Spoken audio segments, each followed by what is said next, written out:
The Tyrant King of Nyandala.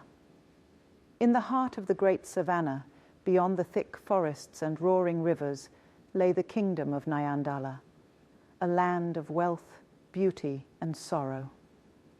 For many years, the people of Nyandala suffered under the rule of King Okanga, a man of immense power but little honor.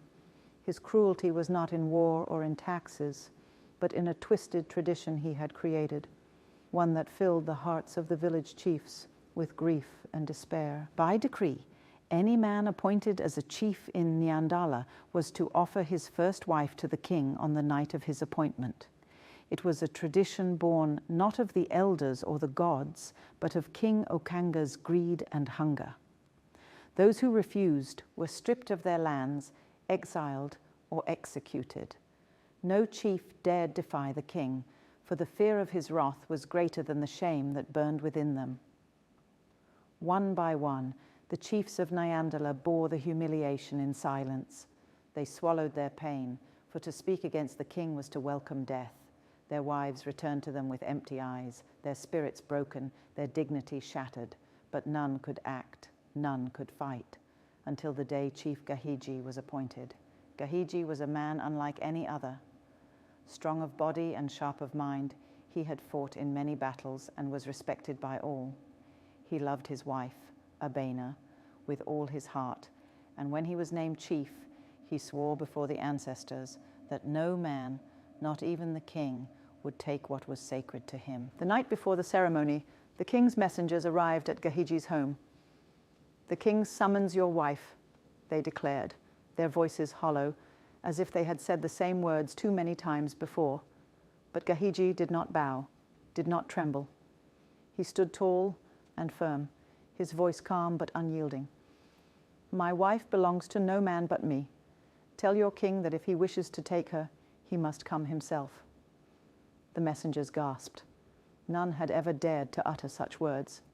They left in haste, knowing that King Okanga would rage like a storm when he heard of Gahiji's defiance. And rage he did.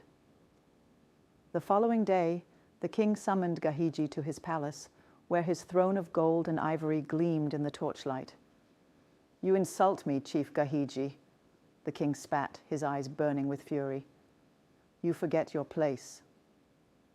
"I forget nothing, my king," Gahigi answered, meeting the ruler's gaze.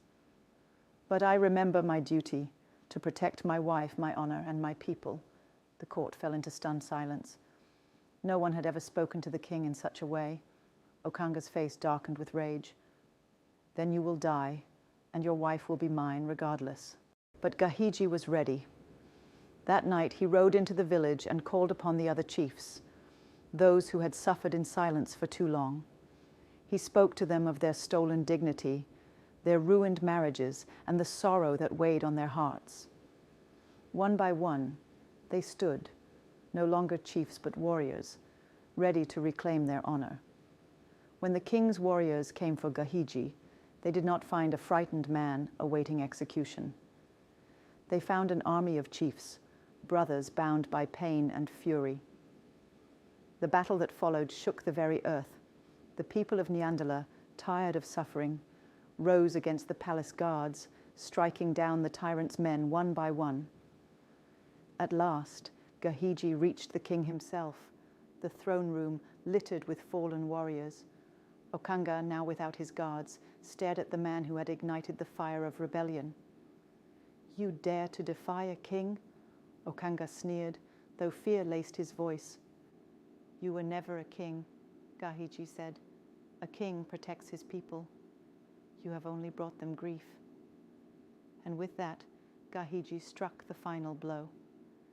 The reign of King Okanga ended that night, his body left to rot as a warning to those who would abuse power.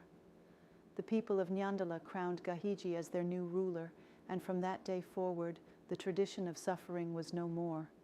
But the scars of the past could not be erased. The chiefs who had lost their wives, the women who had been stolen, all bore wounds that no crown could heal. And so, Gahigi ruled not with pride, but with sorrow, for he knew that even in victory, there are things that can never be restored. The people of Nyandala called him the King of Honor, and while he was loved, he would always carry the pain of those who had suffered before him. Thus ended the reign of a tyrant and began the rule of a just king, but the echoes of sorrow would remain in Nyandala's winds forever. If you love this story, please like, share and subscribe to my channel and follow